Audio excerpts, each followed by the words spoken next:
Salut à tous et bienvenue sur la chaîne de la Grampe Facile. Aujourd'hui, petite vidéo dans laquelle on va apprendre à choisir sa dégaine. Parce qu'effectivement, la première fois que je suis allé choisir mes dégaines, je me suis juste dit laquelle est la plus légère et laquelle est la plus belle. Et au final, il y a vraiment des points à respecter pour pouvoir choisir sa dégaine. Alors déjà, la première chose, il faut savoir qu'est-ce que c'est une dégaine et à quoi ça sert. Donc une dégaine, ça ressemble à ça. Donc comme vous pouvez voir, on a deux mousquetons et une sangle qui relie les deux mousquetons ensemble. Bref, et puis maintenant, à quoi ça sert? Et bien en fait, ça va tout simplement servir quand on va grimper en tête. Donc on apprendra à grimper en tête dans une prochaine vidéo. Car en attendant, je suis blessé à la jambe et donc du coup je peux pas grimper. Mais il se trouve qu'à l'heure où vous regardez cette vidéo, je peux recommencer à grimper. Bref, quand vous grimpez en tête et non pas en moulinette, et bien en fait il va falloir clipper des mousquetons pour pouvoir se sécuriser. Car ça serait bête que si vous tombez, et bien vous touchiez le sol. Et donc du coup pour se sécuriser, on a juste à clipper la corde dans la dégaine et ensuite on peut continuer à grimper. Donc voilà, maintenant que vous savez qu'est-ce que c'est une dégaine et puis à quoi ça sert, on va maintenant voir comment la choisir.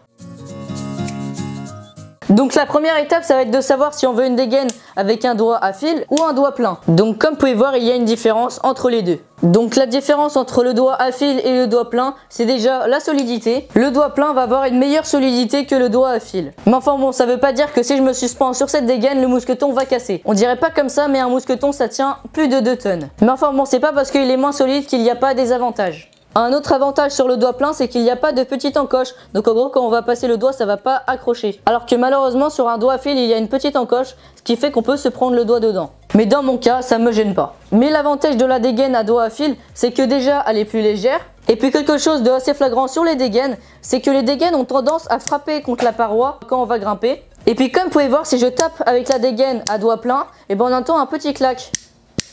En fait, ce petit clac, c'est que le doigt s'ouvre et se referme. Ce qui fait un clac. Donc du coup vous l'aurez compris, si la dégaine tape sur la paroi, le mousqueton va s'ouvrir légèrement. Alors que sur un doigt à fil, il n'y a pas du tout ce bruit. C'est un détail pour certains et un point très important pour d'autres. Ensuite, un autre point, c'est la taille de votre mousqueton. Il y a des mousquetons qui sont plus petits et des mousquetons qui sont plus grands. Donc cette question, il faudra répondre en fonction de vos goûts. Donc il y en a qui ont des grands doigts, donc du coup c'est plus pratique d'avoir des grands mousquetons. Mais du coup le fait d'avoir des grands mousquetons, c'est aussi un petit peu plus lourd. Ensuite, un critère qui est assez important, comme je vous l'ai dit tout à l'heure, c'est le poids. Donc ça, pareil, ça dépend de vos goûts et de combien de dégaines vous devez emporter. Donc on a parlé de la taille du mousqueton, mais il y a aussi la taille de la sangle. Parce que oui, il y en a qui sont plus petites et il y en a qui sont plus grandes. Donc ce critère-là, ça dépend de votre style de grimpe. Donc si vous grimpez en grande voie ou dans des voies courtes. Et enfin, un dernier critère qui est important pour certains, c'est le prix. Donc le prix, ça dépend si vous prenez des dégaines techniques ou des dégaines toutes simples. Après, ça veut pas dire que les dégaines simples ont des caractéristiques inutiles. Donc la moyenne des prix dans les dégaines va entre 10 et 20 euros. Après, il y en a qui sont très techniques qui peuvent aller jusqu'à 30 euros. Donc ça, 30 euros, on va pas se le cacher, mais c'est un peu cher.